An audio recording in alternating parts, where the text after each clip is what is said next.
I'm glad to see so many people interested in young folks. The problem we are to address this morning has to do with the changes in the development of methodologies for the training of young people. Actually, as we all remember, there were days when family life provided a great deal of strength to the members and the children's children to the third and fourth generation. But all this is more or less changed. The great modifying or regulating intensities of the moment are in the hands largely of peer groups of young people themselves and the media. Instead of the individual growing up in a home, he is largely growing up in a pandemonium. Now, this does not mean there are not good homes, but it means there are not enough of them, enough to meet the balance of the changes that society has brought about in the last few years. We think of change in the wrong way, usually. We think of change as something that happens, and then things more or less settle back and go on as they always were. But this is not true. All change of major importance has an enduring effect, and very often changes the entire course of the future of a nation or a family. The main problem we see in such things is the invention of the automobile. The Ford car didn't seem particularly dangerous to anybody. Many thought it would be pretty good to get away from the cruelty to animals of the old days of trucking. No one thought of it except as an invention. But there isn't a single step of history since the invention of that car that has not been influenced and modified by it. Today, as we look at the freeways, they are the long shadow of Ford's flivver. They are something that inevitably happened as a result of a single incident that changed the course of history. Another one of these history-changing incidents was the aeroplane. This has, to a somewhat lesser degree, affected civilian life, but it has had a tremendous impact upon military procedures. The media, television, motion pictures, each of these things was considered to be something interesting in itself. People became very much involved with it, but no one realized, actually, that the world would never be the same once these inventions come into use. They change the future. They require not only a well-thought-through plan, but they demand from every human being major modifications in personal conduct. The individual can no longer live the way he lived before these changes came about. And in the present century, the rate of change has escalated tremendously. In the year 1900, things were not so different from the way they were in 1850. But by 1950, the change in the century, the whole past had been changed, modified, and a large part of our common policy, conduct, and code became obsolete. Now, in the 16th and early 17th century, Comenius, the Moravian educator, established the concept of the public school. Prior to that time, most schools were in the keeping of the church or of guilds, or for the education of the children of the nobility. Comenius was the one who told Europe that the educational system had to be changed, that there was absolutely necessary for someone, something, some way to protect the moral growth of children. He suggested, as the most reasonable point of view, that those best fitted to tell children the facts of life were their own parents. And in those days this was probably true, for there was comparatively little that was unusual in the life of the individual. He grew up in a community, lived and died there. He perpetuated the business and policies of his fathers and grandfathers. And he bestowed these concepts, opinions, beliefs, and properties upon his children. This has completely changed. Now, this change has brought to focus a number of points that we like to ignore. We like to assume that things will go on as they always have, and that the present will not change the future. That the future that we look for could be 16th or 17th century, but if we want it, we can have it. But the truth is we can't. We cannot go back to a way of life with which we are no longer in any harmony or understanding. So we now had the problem of Comenius and trying to find some way to do something for the public school system. When he came along, there wasn't any, so there were many ways of improving it. But there was a definite pattern of processes. Children learn at home, for the most part. A child in a farming community in 1840 or 50 received only a few months' schooling a year. The rest of the time, the child had to work on the farm with its parents. So the desires of education were simple, and the final end of education was reading, writing, and arithmetic, plus integrity. The schools or the parents' guilds, or whatever constituted education, provided the 3 R's. The only other factor possible was religion. The local church had to do with the spiritual destiny of the farmers and merchants of the communities. This church had as its primary instruction ethics, integrity, and the recognition of a divine power that must be obeyed. This was not difficult to believe in times when there was no real Darwinism in circulation. There were very few agnostics and practically no atheists. The families themselves had religious background. Of course, it would be noticeable then as now that these families did not live their religion too well. They accepted it, supported it, and affirmed it, but largely lived according to the pressures of their own personalities. So Comenius thought the possibility of what was called the mother school, in which the child learned first that which was of most importance, ethics and integrity.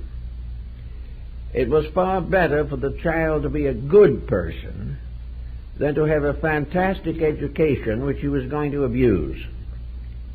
Also, no matter how much knowledge descended upon him in the course of centuries, he was still in a position to control that knowledge by ethics. Therefore, the individual had a first line of defense in the ethical instruction which was part of his environmental support. This is largely done away with at the present time. The mother school of Comenius faded away into the public school system. And the public school system has continued to grow in influence, but for some reason that is hard to define, the entire ethical structure has collapsed. It has vanished, faded away. The reason it has faded, no question, is that the success mania, wealth and power and fame have become the principal objectives of human life. Now, not long ago, we had an experience, or the world had an experience, of people who developed unfortunate narcotic habits, and perfectly knowingly and well informed killed themselves in a few years. Why? Because there was no perspective on life. There was no preparation for adversity of any kind. There was no directive to inspire the individual to rise above his own pleasures and his own conveniences. The educational system came to a dead standstill. Actually, I read a couple of days ago in a recent scientific publication that, as usual, the Japanese are trying to do something about it.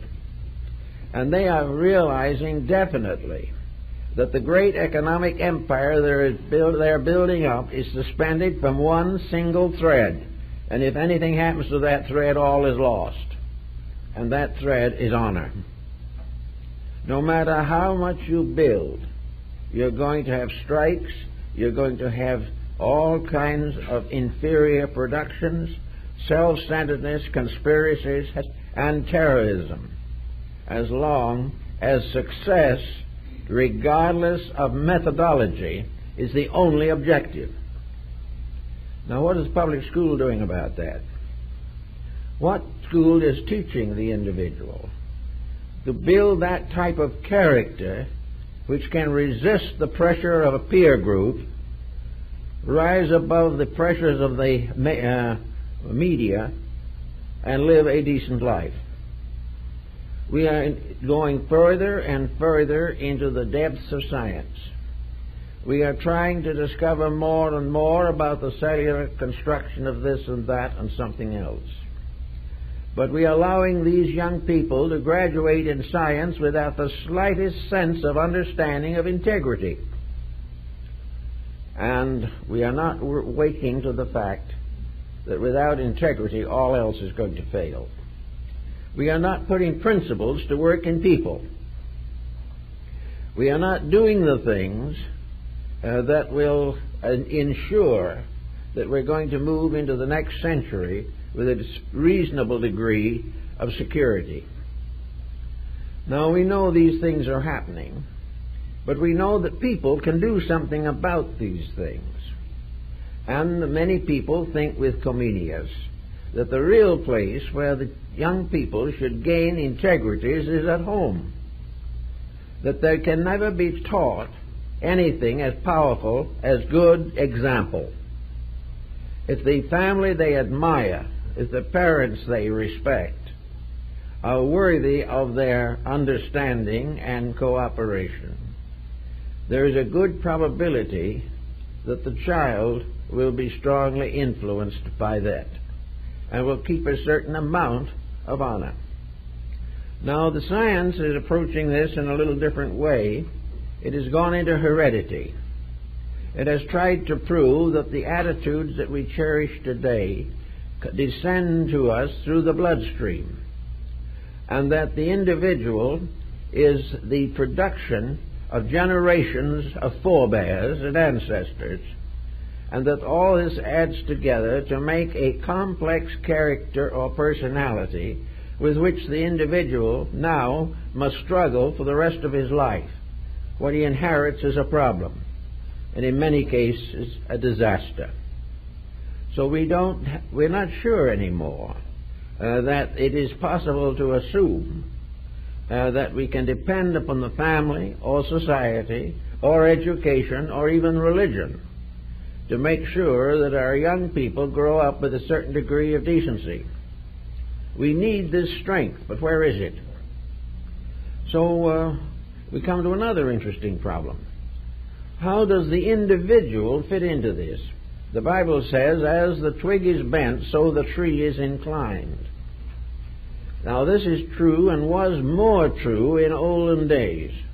But now there's something else creeping into this equation which we have not considered. How is the twig bent? Is it really bent by early life? Is the family situation the source of the characters, temperaments, and personalities with which we must go through life? There seems to be some doubt of this. A family of 5 children, all in the same home, with the same parents, do not develop in similar ways. Out of those 5, several, 2 or 3, may do very well. But of those 5, we're almost certainly going to find one neurotic. Or we're going to find one bitterly competitive. We are going to find one more violent and another more sulky. We're going to find one that is optimistic by nature and another who is always drenched in their own pessimism. Now, if they all came from the same family, they all grew up in the same home, they all had the same opportunity, why are they so different? They have all been subject to the same twig bending, but they've had very different lives. Now, there are several possibilities that have not yet been thoroughly explored in this matter. One of the possibilities, of course, that is now coming into focus is prenatal trauma. In other words, the condition of being born can be very difficult, although the infant has no conscious memory of it. The problems of the mother prior to the birth of the child can certainly have a conditioning effect, first chemically and then psychochemically. The actual problem of coming into this world can be painful and terrifying. So there is a little discussion now as to how to ease that situation. One of the new ideas in this field is water birthing, in which children born in or very near the surface about underwater seem to have less trauma and the mother less difficulty. This would or might indicate that the child's subconscious will have less of fear and therefore will not come into this world dreading it before it gets here, or has the first life experience is pain, suffering, trouble, inconvenience, and very often a weak family background behind it. Now another point comes into this problem, which not generally receives much consideration. If the law of reincarnation is correct, and as many who believe it very devoutly and have a lot of supporting evidence, then the individual does not come into the world brand new.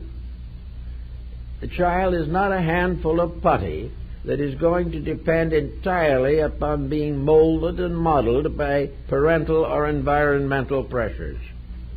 The child brings its disposition with it. Now, if we assume that nature has a pattern of laws operating, it is quite reasonable to assume that these patterns are operating within the child, that it is born to a destiny or a purpose. It is born to enlarge an area of knowledge and correct an area of foolishness or mistakes. It is here to grow and to learn. Now, the learning does not have to be painful. This does not take away the parental participation in this affair. But supposing we say, for example, that one of the 5 children in the family is obviously much more serious, much more aloof from worldliness than the others. This child is just as easily handled by family understanding as long as the parents do not personally have an antagonism to the attitude that the child is born with. If a parent is very selfish and self-centered, and the child is naturally generous and altruistic, it becomes the moral duty of the parent to change the child. The child being too young to be able to change the parent, and because these rules do not work both ways, it's almost inevitably going to result in trauma for the child. and the adult will always assume that he or she is right. The adult has a background of practical world experience, which it feels necessary to communicate to the child. No one pauses to find out what this adult attitude really has accomplished for the adult. Is the individual who knows all the answers living any better than the individual who doesn't know the answers? In many instances, if these answers are purely materialistic and are based largely upon concepts of wealth and security, the advice given to the child is comparatively worthless. It will produce for the child the same thing it may produce for the adults, and that is a divorce. They're not able to solve it this way. Therefore, as the family breaks down, as home life is disrupted, as economic pressures increase, as the cost of doing almost everything is multiplied, the influence of the parent on the child is not nearly as constructive as it was when that same attitude was supported by the community, the religion, and the school. The parent now stands alone, trying to hold the line against a generation of disillusioned young people. Young people who, looking around, come to the very painful but realistic attitude that why should they follow systems, ideas, and policies which have brought their own ancestors to the brink of extinction. This type of thinking has to have something done to work with it. Now, the possibility of the loss of home life is now moving into another cycle. And like the invention of the Ford car, this cycle is not going to merely produce an equality in economics. It is going to change the history of the world as long as the foreseeable future. Now, this does not mean that the change will be bad, but it is a change that must be adjusted to. And the failure of adjustment is going to result in generation after generation of underprivileged children. The adjustment is this: that survival in our present economic pressure is demanding a two-income family. It means that both parents must work. Now, as far as we are able to say this matter, certainly both parents are privileged to work. There should be no effort to disparage this right. The individual is an individual. The father is an individual and the mother is an individual. But the problem that results from this situation is what is going to happen to the third individual, the child. Now, the gradual disappearance of the home may be good in the long run, but it is going to present some terrific problems. It is going to confront us with a new way of life that is going to touch every nation on earth, every art and science, every economic structure, every religion. Things will never be as they were before. And in this we have one point of insecurity which we must do something with, and that is that the loss of the home leaves the newborn child, or the very young child, on the horns of a dilemma. Years ago, when it was necessary for single parents to work, a grandfather, a grandmother, an aunt, or an uncle could step in, or would. But today this is no longer feasible. These older people have their own lives and are perfectly convinced that destiny intended them to be just as successful as they could be under any possible opportunity.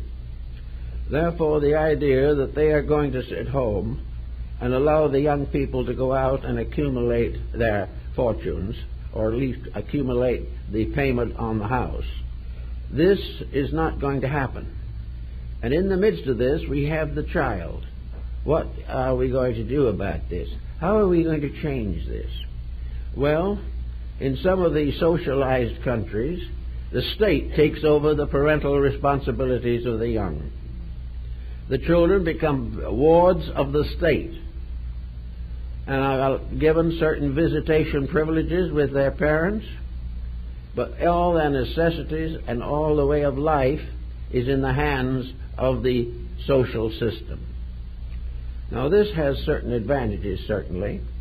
It makes certain that the child is not left alone in a dangerous situation.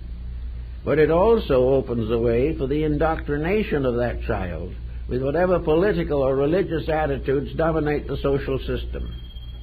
It means that the individual is going to be gradually transformed into a unit in a collective attitude, whether this be a financial attitude, a social, or a political attitude.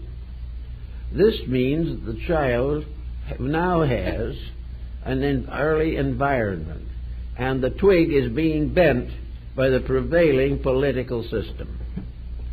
Now, this seems maybe could be very good. It might account in many ways for an improvement in the condition of the underprivileged levels of society. It could help to prevent hunger and sickness among the young.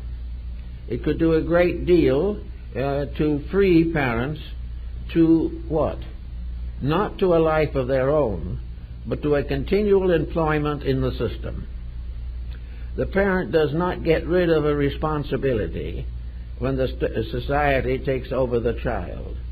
He is simply privileged to take on more of the responsibility of the political structure under which he functions. So this does not seem to be an entirely satisfactory answer either. Now we go along a little further in this problem, and we discover that the children themselves break down into several different general classifications. Children are idealistic or materialistic because of qualities and characteristics within themselves. If in a parental society a child shows too much materialism, the parent will try to balance the situation. And if the child is overly theologically dominated, the parent again will try to change the situation. But with no restraint, the child then becomes a ward of the state and must follow all the mores of that social system. This being true, we have to face the effect of this on various generations to come. We have recognized in the last 25 to 35 years the tremendous rise of personal ambitions and personal determinations for individual success. We have also had this tremendous realization, this great leap into the future, as it has been called, long enough now to see a few of the consequences. And to use a simple statement, the great leap has fallen on its face. We are not getting the great advance that we've been talked about. We have been getting computerization, mechanization. We have been developing many criminal institutions. We have terrorists, fanatics, and a whole group of delinquencies that we thought were buried in Egypt or Greece 2,000 years ago. But they're with us still.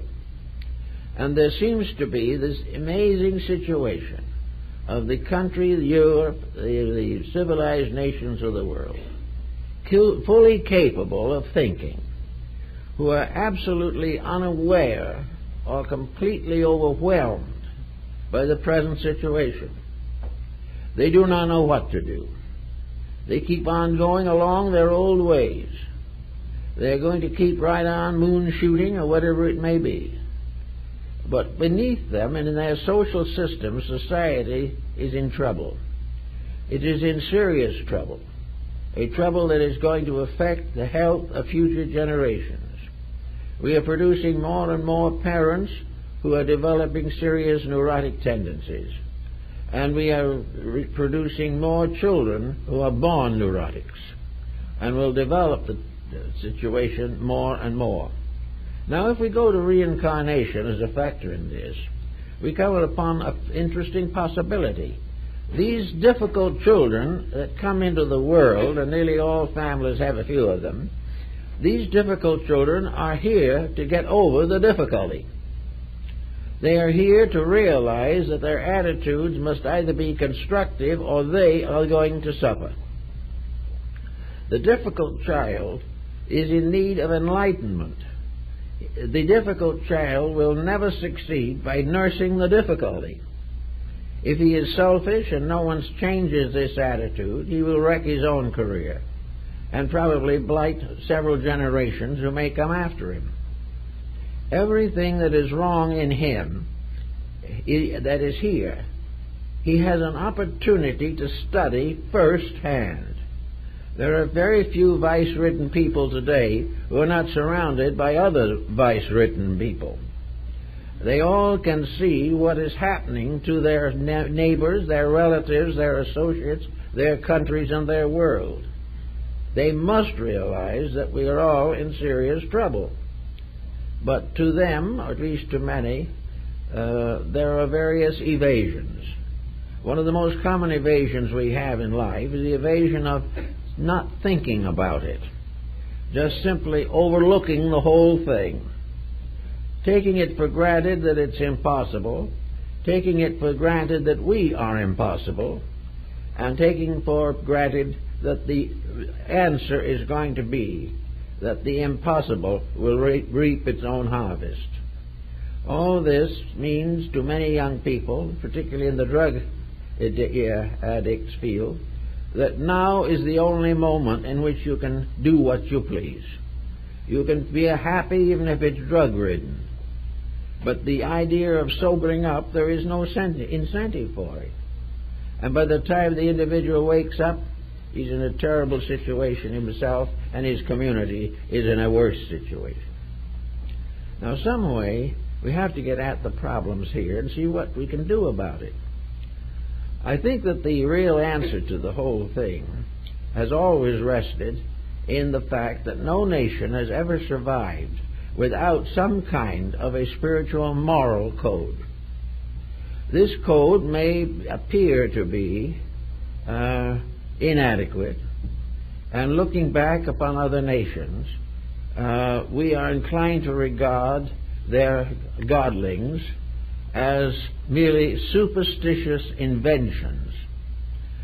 If that is true, we have one other point to remember, namely that our present condition and what we regard and respect is also a superstitious belief. The way we are living is no improvement over the various hierarchies of deities available to our ancestors.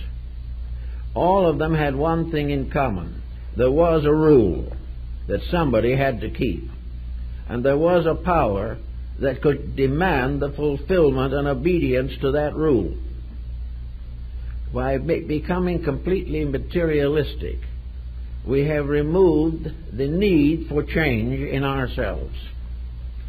We are determined, therefore, to view life as a single episode extending from the cradle to the grave, and that during this period of life, the supreme achievement, the ultimate success, is to have fun. One of the reasons why we should have fun is because we're not sure there's any place afterwards that's going to be fun. In fact, we're not sure there's going to be anything. As one said to me not long ago, a rather curious statement, he said to me, you know, I'm not sure that I'll even have a memory after I leave this world. Maybe I cease. But if I have a memory, I hope it'll be a memory of the good things I had here. Well, if the materialist is right, he's not going to remember the good things he had here more than he remembers anything. Therefore, there is no future in a materialistic philosophy. And there is a tendency now for the world in general to be infected with the no future attitude, in which there is no use trying because it makes no difference in the end. However, there's another point on this even the materialist has a difficulty with. No matter how materialistic we are and how much we deny the reality of ethics, we still face the realization that while we may not go on, we are leaving behind us generations to come. We are leaving children, grandchildren. We are leaving destinies to go to pieces because of the stupidity of our present points of view. If there is no future for the individual, there is certainly to be remembered that his children and their children have a right to some kind of a world. And if he wrecks this world before they grow up, everybody is going to be worse off. All this then comes right straight back to how are we going to bend the twig. The idea that the parent is going to do it is becoming, for the most part, inadequate. It may well be that an occasional family will have a tremendous strength. I've known such families. They could face a universal deluge without one moment thought of compromising their principles. But such consistency, such integrity, and such devotion is comparatively rare. What we have more likely in this situation is that the person tries for a little while, finds nothing but obstacles, and either gives up and renounces his objectives or else stays on and remains a martyr. This type of situation is not the answer. So the way in which the twig is bent comes finally back to the law that we all have to face. We are all looking for some kind of a structure, a pattern, a policy, which will enable us to achieve our purposes without major changes in ourselves. Such a policy does not exist, and never has, and never will. The individual must now take over his own destiny. He is going to be forced by circumstances to think through the problems of his own existence. He knows when he starts out in life that he makes mistakes. He realizes in childhood that what he does wrong. As he gets a little older, he may have an occasional contact with law and order and learn things. He gets on the campus of a school and he will be tempted with every fallacy of the day. And he's going to see child after child fall apart. He's going to get up to the college level, university level, and find that he is in the midst of a Babylonian situation. Nothing but trouble, misery, exploitation, and dissipation. So, if he hasn't strength enough to rise to some of these values, then he is not learning anything from his own examples, from what he learns. Now, there are ways he could learn, but there's a conspiracy against him. It's perfectly possible for him to learn a great deal from good reading. But books now are largely written to sell, not to teach. And they are not going to put anything in that is going to bar a customer from accepting the book. Instead of being told the facts of life, they are going to be told what we are supposed to do to maintain the status quo. We may be told how bad everything is, but we are not told that it is in our power to do anything about it. There's always this process in which a great world movement has to save us. Now we can begin very carefully looking over the causes of our own immediate problem. And this applies to persons of all age groups. Any child, young enough or old enough to sit in front of a TV, and any person of advancing years who is able to sit in the background and watch the TV, is going to be deprived of integrities. He is going to have a conditioning that is basically wrong. He is going to be taught the glory of crime, or he is going to be taught that the most important emotion possible in him is excitement, and the platforms and the programs must become more violent every moment. He will find all these things catering to his failings rather than to his accomplishments. Instead of building him in strength, it is going to cater to the most selfish and useless factors of his personality. The same is almost certainly going to be true in higher education. He is not going to be taught what is necessary for him to know, and that is that his destiny is in his own keeping.